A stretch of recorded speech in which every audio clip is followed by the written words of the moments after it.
Hello, everybody, and welcome to Fool and Friends, or Fool's Gold, or whatever.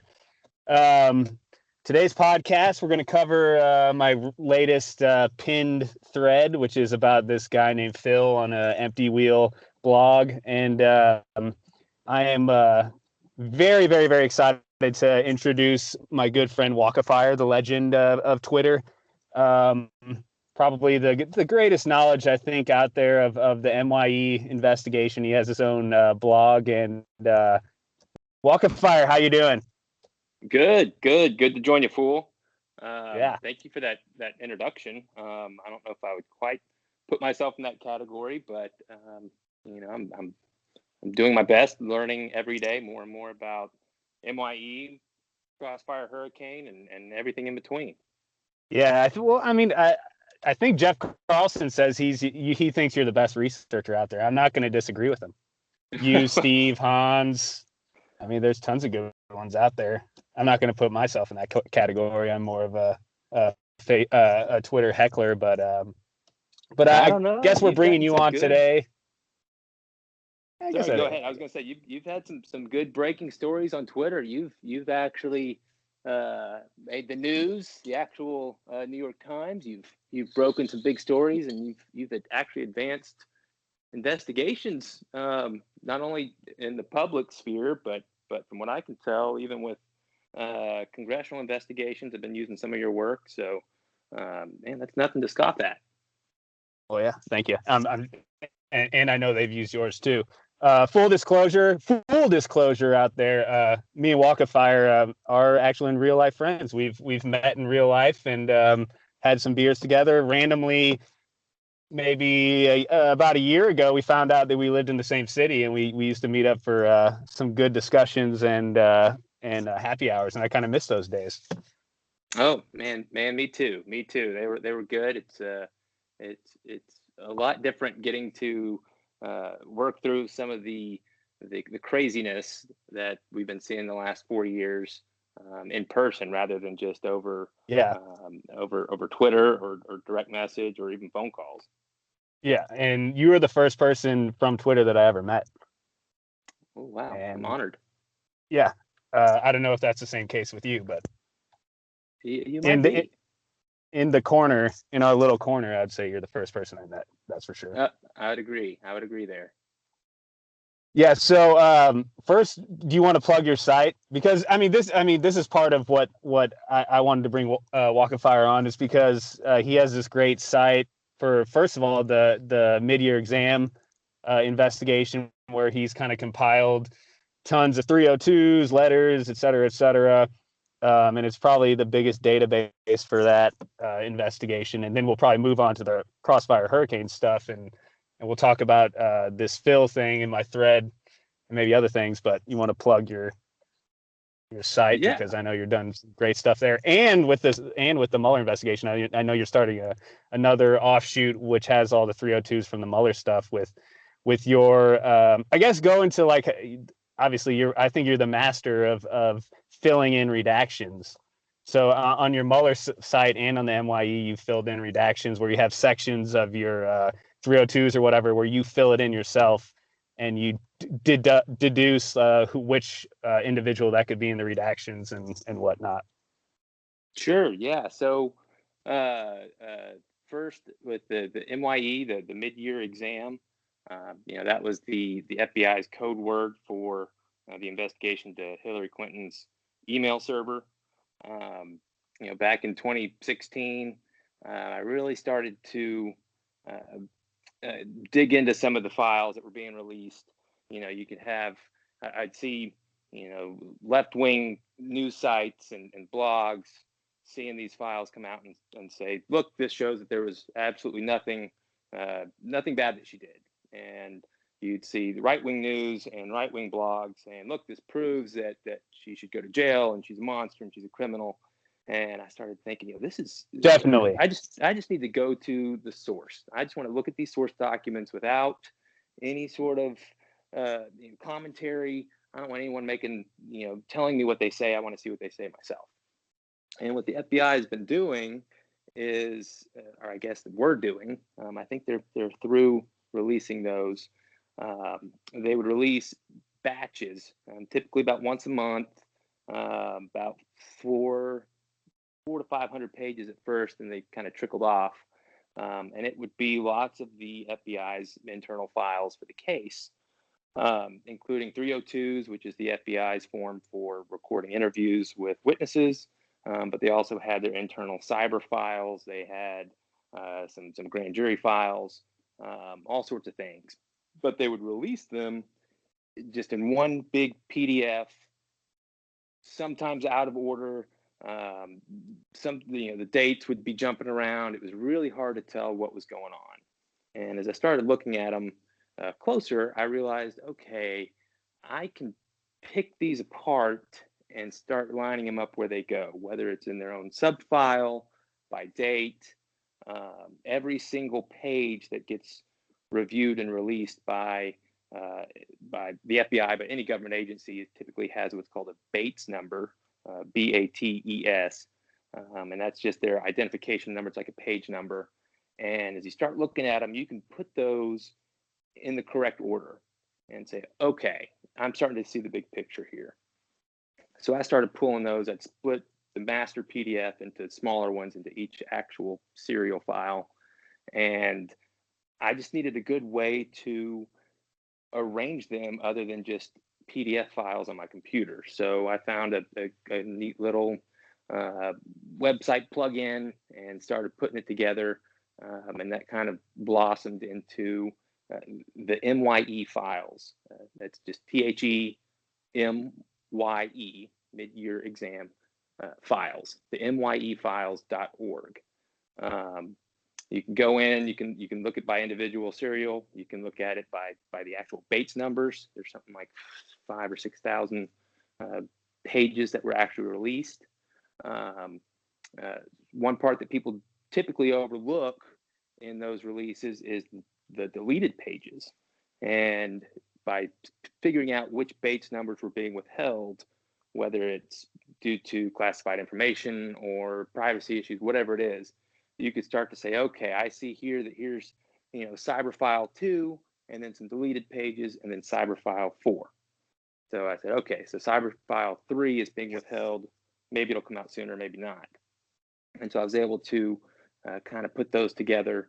And then, like you mentioned, filling in some redactions. When you go through, in some of them, there's enough information to kind of pinpoint who they were actually interviewing. You can do it by the font spacing and font type, and then some of the details that are in there. There's so much information out there, open source. Google is my friend, even though I hate Google. There's tips and tricks on how to do narrower searches. There's all sorts of other vast resources out there. And so being able to go in and plug in who they were interviewing, what they were interviewing them about, really helped bring the bigger picture together. So I tried not to have too much commentary there on my site. It's more just the database for people wanting to go dig and pull things apart. So there's my quick plug on that one. And like you mentioned, I'm working on themuellerfiles.org. It is, Boom. They've been releasing these 302s for all the witnesses that they interviewed during the Mueller investigation. Same thing, you go in, you can figure out by Bates number, what's being withheld, what's being redacted. There are several people that you're able to say, okay, I saw this news article that said this person was interviewed in February of 2018, and they were involved in this aspect of the investigation. And here's an interview that's redacted from February 2018. And so you can start to put it together that way. So far, they've released 13 batches. I've heard rumors that is the final batch to come out. Batches 1 through 10, I've pretty much gotten up there. 11 and 12 still need to be finalized. So I'll make sure and put the caveat that it's still in beta mode. But if anyone wants to go dig there and look around, they're certainly more than welcome to. Awesome. And and I kind of have I have a link to that site, and it's looking great. And I know for a lot of your deductions, the releases sort of come in alphabetical order, or when a release is done, the batches when you're kind of going through the 302s, a lot of them are sort of in alphabetical order, somewhat. So you can deduce from alphabetical order and then the length of name and other things like that, if I Right, understand right. correctly. Even within a release, there may be different. I imagine it like they split them up into different piles for the reviewers to look at. So you'll have a group of them that are in alphabetical order, and then another group that are in alphabetical order, and then every once in a while some random ones thrown in there out of order. So that makes it tough, but it helps a lot when I'm like, okay, it could be this person, this person, this person, but it falls between a last name of SPE and STA. And oh, here's a name that happens to fall right in between there. That seems to fit. So I've tried to highlight and mark which ones have just been my own deductions. And I want to throw that disclaimer out there as well. Same for NYE files. These are my deductions. These are my guesses. They're not official. So I don't want anyone to think that this is official and to run with it too much. This is just what I think I have figured out. And in my opinion, you're probably right most of the time, I would think. Most, I'll say most. Every once in a while, I'll get some new information. Say, I missed that one, but. And I guess this kind of segues into the topic we're going to be covering today, and that is Marcy Wheeler, who is Empty Wheel. In 2017, she went to the Mueller team to give, I guess, give them some information about a person she met in maybe 2015 to 2016. And I don't really, for people who don't know who Marcy Wheeler is, Walker Fire, can you maybe you can give some background about how this is going and what this topic is going to be about, I guess. Sure. Yeah, so Marcy's got a blog. It's called emptywheel.net. I kind of stumbled across her a few years ago. She's really big into lots of surveillance issues and the NSA and Snowden, other political issues as well. She makes no bones about it. She seems to be pretty liberal, but also has a great investigative mindset. She really digs down to FOIA releases and can pick apart things pretty well. So she's a pretty good resource that I use a lot to say, okay, what has she figured out about what's redacted here or what's actually going on? So some of these 302s that they've been releasing from Mueller, a lot of them seem to do with the Roger Stone case. And those are almost... Or Rick Gates, it seems like everything is Rick Gates. Well, when I'm going through it. But the Rick Gates ones are mostly unredacted, or at least have a lot there.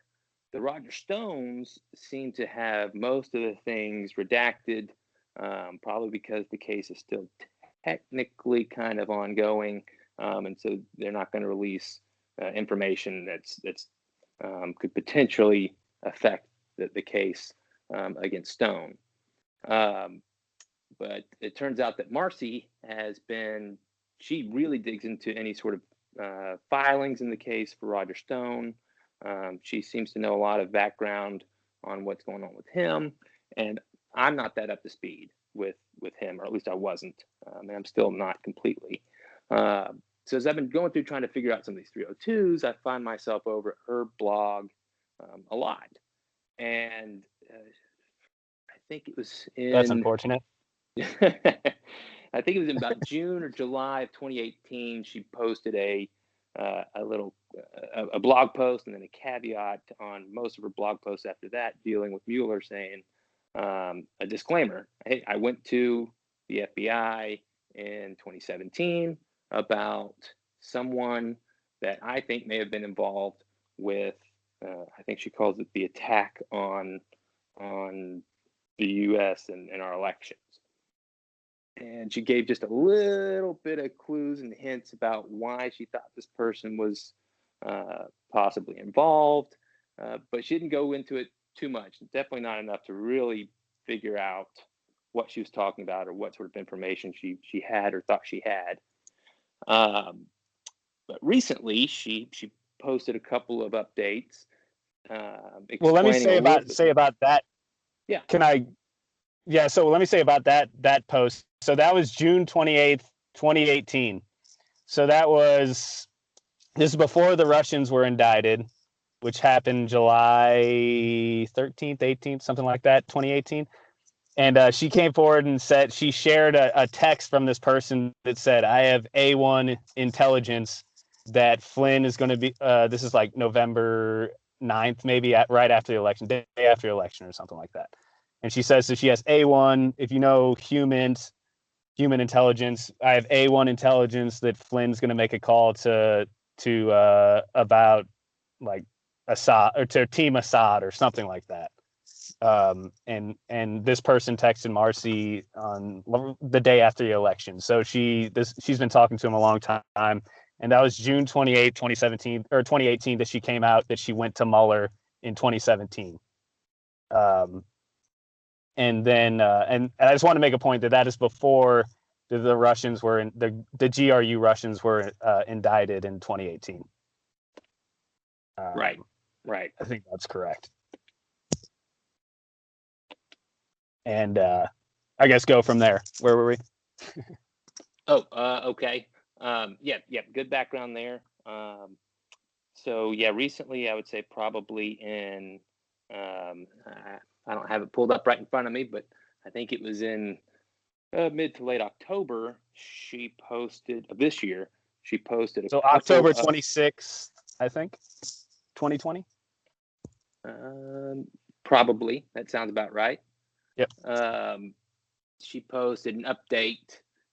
Says, "Here's more info on what I went to the FBI about," and she starts explaining a little bit more about this person who she calls Phil.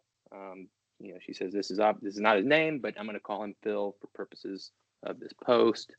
And Fool, I'll let you explain a little bit more about what she said in those two blog posts. Yeah, sure. So I just first want to caveat that I'm going to approach this article in the Craig Murray mind state. So Craig Murray was an ambassador to Uzbekistan for England, and he says that in September 25th, 2016, he met a person at American University in Washington, D.C., who was involved with the Podesta emails. So this is separate. So, I mean, the Mueller sort of story is that the GRU hacked the DNC and was also involved with the Podesta emails and the DC leaks, Guccifer 2.0. It's all the same thing. Craig Murray says that he went there to get as in an administrative role for Julian Assange. He went to American University and met an American in an administrative role for the Podesta emails. So he says that he's always said that the Podesta emails come from an American. He thinks sort of an intelligence related person. And the other caveat is that he says that but the DNC leaks are separate from the Podesta emails, which he knows he knows there's an American involved in the Podesta emails. He also knows that an American is involved in the DNC leaks. This is from Craig Murray. And he doesn't know who was involved in the DNC leaks. It could be Seth Rich, whoever. It doesn't matter. He just says that he doesn't know if it's Seth Rich. He just knows that it's an American insider in the DNC who's involved in the DNC leaks. He does say that he knows that the Podesta emails comes from more of an intelligence source that's an American. And he says this because he was involved. So we're going to take in going forward with this, we're going to take Craig Murray's basically approach to the DNC and Podesta leaks. That we're gonna basically going forward, we're going to say that it could be somebody else that isn't GRU, the Mueller sort of hypothesis, which obviously they're indicted. But so in this blog post, she basically starts coming forward with information about Phil. She says that she was in contact with Phil on Signal through fall 2015 through 2016. And she says that basically he's giving her information about something about his life story, sort of. And she takes him seriously, and then it does, and nothing, I don't think, that strange happens until June 14th, 2016, the day, or June 15th, 2016, whenever the day that Guccifer 2.0 first comes out. And at that point, Phil, the pseudonymous, I don't know how to say that word, Phil comes forward and says that, hey, can you delete all of the records of our communications, blah, blah, blah. And then can we switch to from Signal to another encrypted app or whatever that he thinks is more secure. Then after that, am I missing anything in that time period, do you think? I don't think so. I will jump in real quick just to say that sure. A lot of people that really do devour anything and everything Crossfire and the hack of the DNC and everything, and I guess more on the right, make a big point that we've never really been shown evidence that it was the GRU that hacked the DNC. That's the narrative. People will say it's conspiracy theory to say it wasn't, but a lot of people just want to see the evidence, and we technically haven't seen the evidence there. I'm sure the flip side can be, hey, we can't give away our sources and methods on how we know, but that's why a lot of people think there might be actual Americans involved or something else that's just not quite as clear cut. Right. And Adam Carter and Steve McIntyre and a bunch of other people have done a lot of work on the metadata of Guccifer 2.0, and they show that it's most likely somebody, or they think that it's most likely somebody who's leading Russian breadcrumbs sort of to sort of obfuscate their role in the hack, basically. Yeah, and CrowdStrike even says, I mean, they're the people that provided the data to the FBI, and they say that they didn't see any evidence of actual exfiltration of the emails. Right. From Sean, right. I think says that. Yeah. There's fishy things with dates and when they were supposed to be in the DNC system, when the emails were taken from the system. Things that don't quite seem to line up. Yeah. And that's a different topic, but like if you dig into the Hipsy interviews, you find some of that stuff that there's definitely some weird things going on with the so-called hack. But going forward, Phil and Marcy start talking about on July 26th about the attribution of the actual hack of the emails, and Phil is adamant that it wasn't a Russian APT. Like on July 27th, 2016, he says that it wasn't a Russian attack, it wasn't a Russian APT. I know it, and Marcy's basically like, well, I have sources saying that it was Russian. And then at some point, do you remember the date he posts on her blog? About Iceland. Yeah. I don't offhand. I think it was either at some point in July or at some point around there between July and June. He makes this. He asks Marcy, hey, on your site, can you look up? Can you see my IP address? So then he goes on it looks like that was July 28th of 2016. Okay, so after he says it's not a Russian attribution, he's telling Marcy this. So July 28, 2016, which is an interesting date if you follow Spygate, but that's a different tangent. But so he goes on her site and he goes, hey, can you see IP addresses on your blog? And she's like, I don't know, or whatever. So he goes on her site, and this is kind of important for going forward. This is how her site works. He makes a post as a user named Icelandaria, and then he puts his email address as Guccifer2 at kgb.ru, and then he writes something like "Show me the metadata" in the reply column. So what about her site is she's the only person, or her and her moderators are the only people that can see the email, part of the post on her blog. So if you were to go on, you would only see Icelandaria, and then it would say, "Show me the metadata." But she can see that he posted his email address, which was Guccifer2 at kgb.ru. So in her mind, he was trying to send her a message that, oh, maybe he could be Guccifer 2.0. And at the same time, he's telling her on June 15th, hey, can you delete all of our previous messages and stuff like that? And he's acting sort of erratic around her. Then going after that, going forward in August, all of a sudden he's like, hey, I'm going to go to a Trump rally in Connecticut. And this is on August 13th. Then on August 12th, Guccifer 2.0 releases some of the DCC emails on his site. And then on August 13th, he's like, all right, I'm going to go to this Trump rally. And he starts texting her like, I'm going to set up this IMSI catcher and see if there's any Secret Service stingrays, and sending images of cell towers and stuff to her, just acting sort of weird on August 13th. So he goes there, and then he starts taking videos. She says he starts taking videos of him sort of interacting and maybe bullying the police a little bit and causing a ruckus.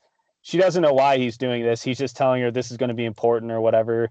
And then he records it, and then eventually he sends the videos to her, which she doesn't really check. But that same date, I guess what she claims on that same date, which is interesting, is that that's the first day that the shadow brokers makes their first post on their Payspin or GitHub site, and their first post on Twitter or something like that. But also the day before, Guccifer makes this post. So she's like, well, this guy has never been, he's definitely not a Trump supporter. And then he went to this Trump. Jump in. Yeah. Let me jump in real quick. No, you're doing great. I would say for lots of folks out there, Guccifer 2, people know who that is, or at least what we're talking about. But the shadow brokers didn't quite make the splash as Guccifer. If you want to give a little bit of background about the shadow brokers. Yeah, so the shadow brokers, they just started releasing. I mean, I'm not even that NSA and basically our government classified top secret information on their various sites, and eventually they start. And I guess that started August 13th, 2016, and then they go through. I don't even know when they stop, but in sometime in August 2017, they released some of their stuff. They're released. I guess I can't. WannaCry. Can you explain WannaCry? I'm not exactly sure what kind of exploit it is, but really, a lot of what they were releasing is what appears to be NSA cyber exploits. The whole the government's watching through your TV type thing. So they have ways of hacking into different systems and everything. And the shadow brokers claim to be insiders who had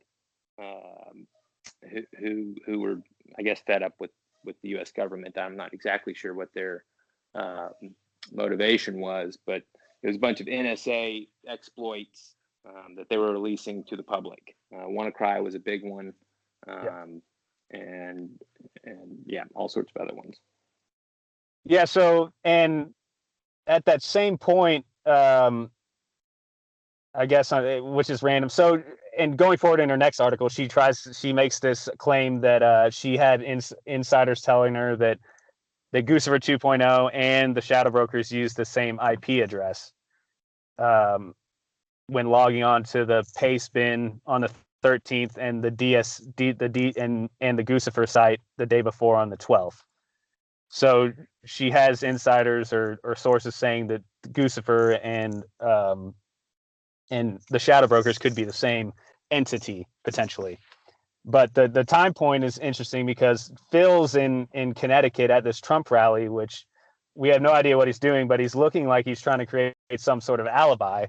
And the other interesting part about the 13th is that there's this ex-NSA officer named Hal Martin, who eventually is indicted because he I guess hoarded a bunch of NSA top secret documents and whatnot in his computer. And this Hal Martin dude supposedly on August 13th uses this Twitter account Hal9999 and starts messaging Kaspersky Labs on that day.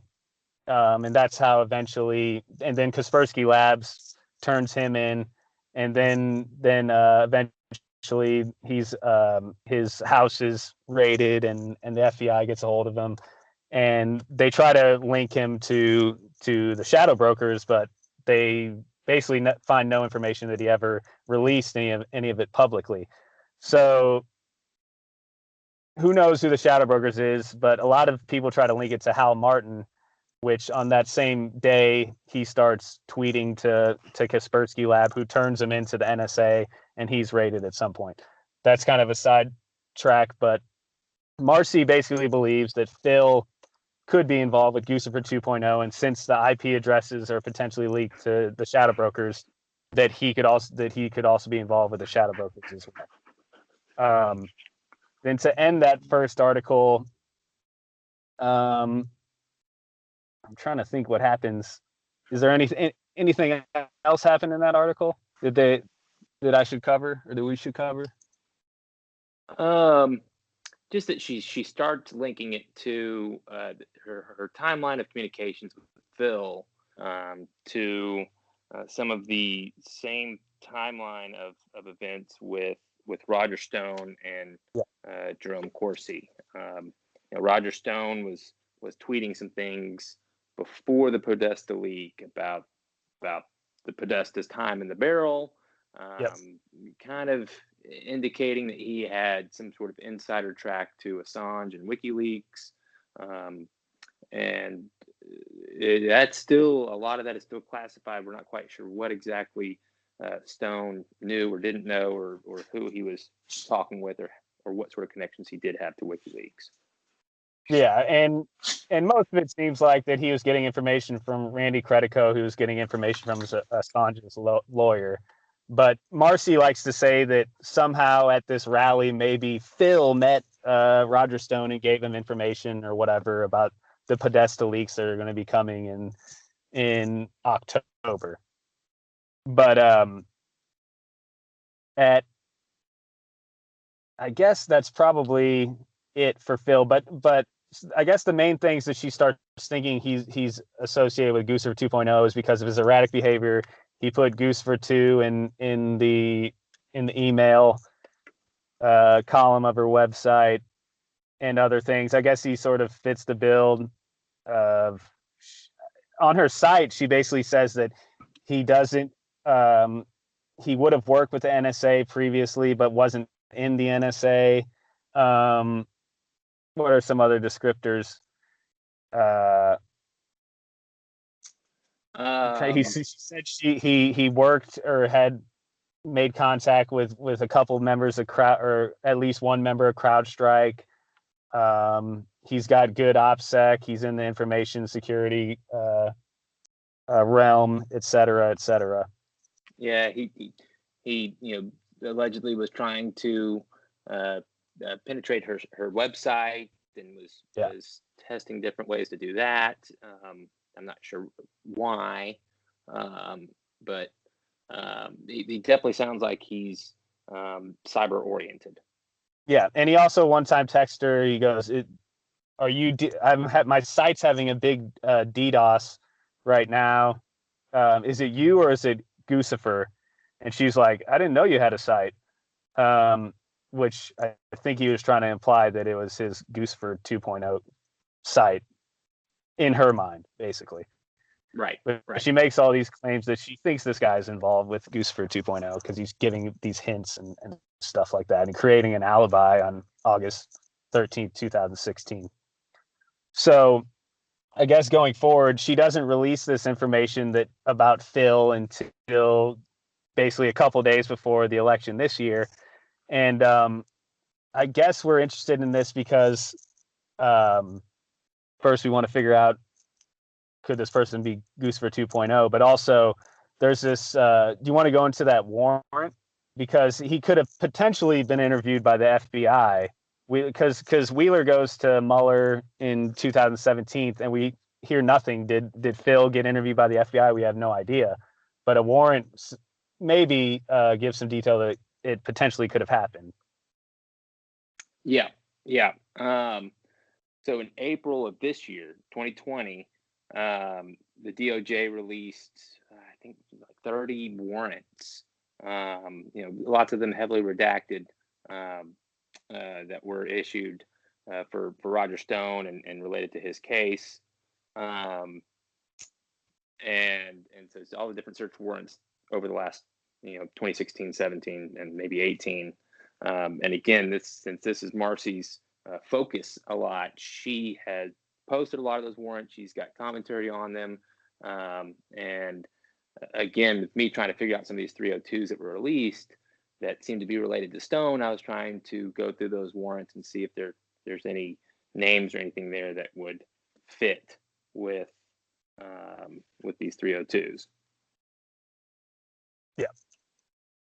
And basically, like in one of those warrants, it says that there's this person one that has a relationship with a reporter that was interviewed on 12/8/2018. So we were thinking possibly that could be Phil, but we haven't been able to, I guess, really locate that 302 if it exists. Yeah, nope, not yet. I do want to jump in real quick, make a quick apology to you, Fool, and to the listeners. We may need to do this in two different parts. Sure. This interview, as some of you may know, I recently had twin boys, and it sounds like they are both about to have a meltdown. So let me go take care of them real quick, and then I will jump back on here with Fool, and then we can just combine the two parts and hopefully keep the narrative juices flowing. Yeah. Okay. Really sorry about that, everybody.